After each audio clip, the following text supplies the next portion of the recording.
Halo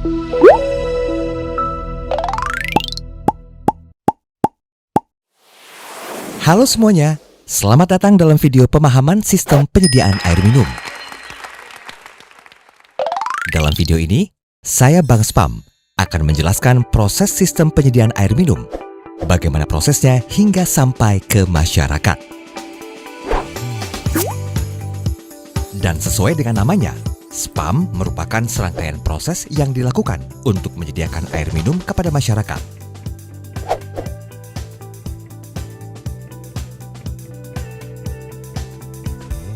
Sebelum masuk ke prosesnya, kalian harus tahu kalau Spam itu terdiri dari 5 komponen dan menjadi kesatuan dalam proses penyediaan air. Berikut rinciannya.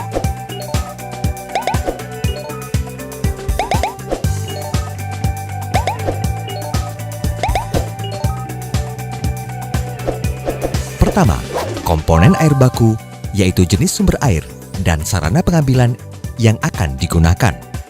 Selanjutnya, komponen kedua adalah komponen transmisi air baku yang dilanjutkan untuk dialirkan. Ketiga, komponen unit produksi, yakni proses pengolahan air.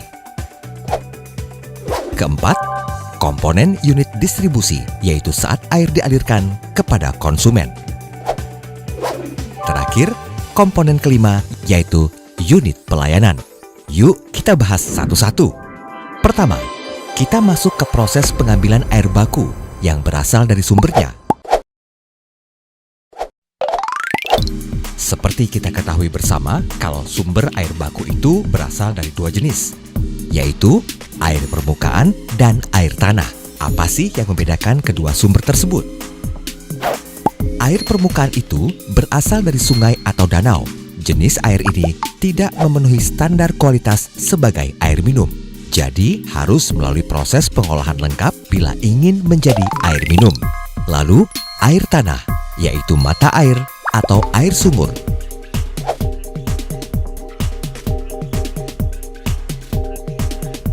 Jika air tanah mengandung besi atau mangan melebihi ketentuan yang berlaku, maka salah satu cara mengurangi kadarnya adalah dengan menggunakan proses aerasi. Proses aerasi adalah proses penambahan oksigen ke dalam air. Lalu membutuhkan pembubuhan disinfektan untuk mencegah kontaminasi bakteri dan mikroba pada air.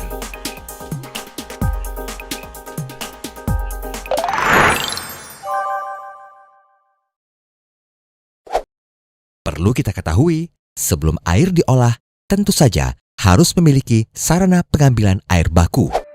Sarana pengambilannya bergantung dari sumber airnya. 1.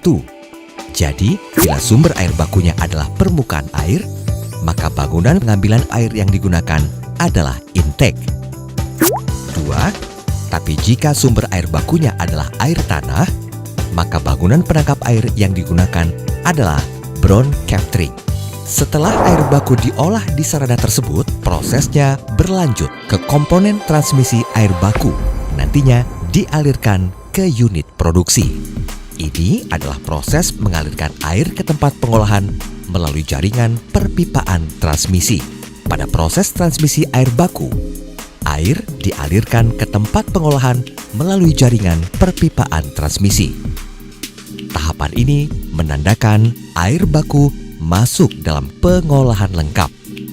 Bila sudah di tahap produksi, artinya air baku akan diolah menjadi air minum melalui serangkaian proses untuk memenuhi standar baku mutu air minum yang sesuai dengan Permenkes nomor 492 tahun 2010. Ketiga, masuk proses komponen unit produksi. Prosesnya dilakukan sesuai standar secara kimia, fisika, biologi, dan bakteriologis. Tapi, perlu diketahui juga, ada juga proses pengolahan yang tidak lengkap. Jadi hanya terdiri dari 1 atau 2 pengolahan unit saja. Misalnya, hanya pengolahan fisik saja. Berikut tahapan-tahapan proses pengolahan air baku. Tahap pertama, dimulai dengan koagulasi. yaitu proses pembubuhan bahan kimia yang disebut koagulan ke dalam air baku dengan pengadukan cepat untuk menghasilkan partikel yang lebih besar atau disebut vlog.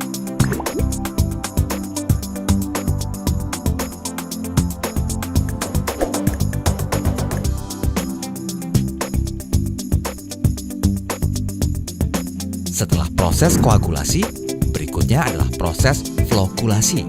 Flokulasi adalah proses pengadukan lambat agar partikel yang sudah terbentuk atau vlog menjadi lebih besar, sehingga partikel atau vlog dapat mengendap secara gravitasi.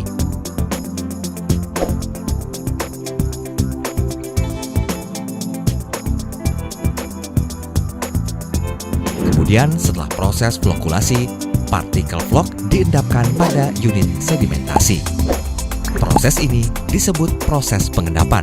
Endapan yang terbentuk atau biasa disebut lumpur bisa merusak lingkungan jika dibuang begitu saja. Karena itu, lumpur ini harus melalui proses pengentalan, lalu stabilisasi untuk mengurangi senyawa dalam lumpur dan dipisahkan dengan air yang masih terkandung di dalam lumpur. Proses berikutnya adalah filtrasi, yaitu menyaring partikel atau vlog yang tidak dapat mengendap di proses sedimentasi. Filter menggunakan beberapa media, antara lain kerikil dan pasir.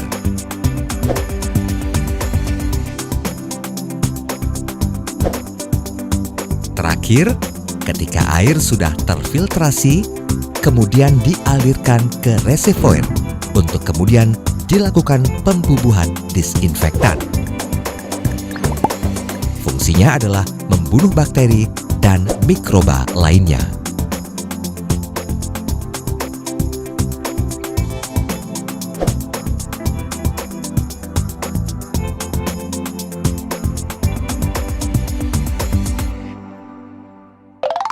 Nah, lengkap sudah proses unit produksinya. Selanjutnya adalah cara kerja pengaliran air yang perlu kamu ketahui. Dapat dilakukan secara gravitasi, yaitu penggunaan sistem yang pemeliharaannya lebih murah karena menggunakan sedikit mekanikal dan tidak menggunakan listrik. 2. Pemompaan untuk sumber air yang lebih rendah. Namun perlu diketahui, proses ini bergantung pada kekuatan pompa. Prinsipnya, semakin besar kekuatan pompa, maka akan memakan lebih banyak energi. 3. Kombinasi antara gravitasi dengan pompa, di mana gravitasi akan digunakan ketika air disalurkan ke instalasi pengolahan air. Itulah gambaran proses dari unit produksi sistem pengolahan lengkap penyediaan air minum. Lalu bagaimana cara menentukan sarana yang sesuai dengan jenis air bakunya? Sumber air baku yang berasal dari air permukaan pada umumnya membutuhkan pengolahan lengkap. Sedangkan sumber air baku yang berasal dari tanah atau mata air tidak harus melalui pengolahan yang lengkap. Setelah mengetahui proses pengolahan air baku, proses keempat adalah proses distribusi yang menggunakan jaringan pipa distribusi untuk membawa air dari bak penampung reservoir sampai ke pelanggan. Nah, jaringan pipa distribusi ini diklasifikasikan menjadi 3, yakni 1. Pipa induk atau pipa transmisi, 2. Pipa cabang atau pipa sekunder, 3. Pipa tersier. Pipa distribusi mengalirkan air dari reservoir ke pipa sekunder. Kemudian pipa sekunder mengalirkan air ke pipa tersier. Setelah itu, barulah air dialirkan ke sambungan rumah setiap konsumen. Ada 2 pola yang biasa digunakan oleh sistem pipa distribusi tersebut. Rinciannya sebagai berikut. 1. Pola cabang atau open system, yang merupakan jaringan pipa yang dinilai lebih ekonomis karena jalurnya lebih pendek. 2. Pola grid, merupakan jaringan pipa yang paling banyak digunakan, tapi nilainya lebih mahal sebab membutuhkan pipa dan sambungan yang lebih banyak. Meski mahal, namun punya keunggulan karena tidak ada air yang akan stagnan atau mampet. Komponen terakhir yaitu unit pelayanan. Kita tentu penasaran bagaimana air yang telah diolah bisa sampai ke rumah-rumah. Di Indonesia, umumnya pelayanan spam dilakukan secara individual dengan menggunakan sambungan rumah atau SR, dan komunal lewat penggunaan tangki air atau hidran umum dan master meter. Barulah air akan sampai ke rumah pelanggan. Jika pelayanannya secara individual, maka dilakukan dengan mengalirkan air langsung ke rumah pelanggan dengan menggunakan pipa yang dilengkapi dengan meter air. Tapi jika pelayanannya secara komunal, melalui tangki air atau hidran umum, maka air ditampung menggunakan tangki dan masyarakat mengambil air dari tangki tersebut atau dialirkan melalui master meter. Selanjutnya, masyarakat secara mandiri mengelola air tersebut. Demikian proses sistem penyediaan air minum secara lengkap sampai masyarakat bisa menikmatinya. Semoga bermanfaat ya. Sampai ketemu video berikutnya yang akan membahas mengenai pembiayaan investasi pembangunan sistem penyediaan air minum, pembiayaan operasi, dan pemeliharaan spam.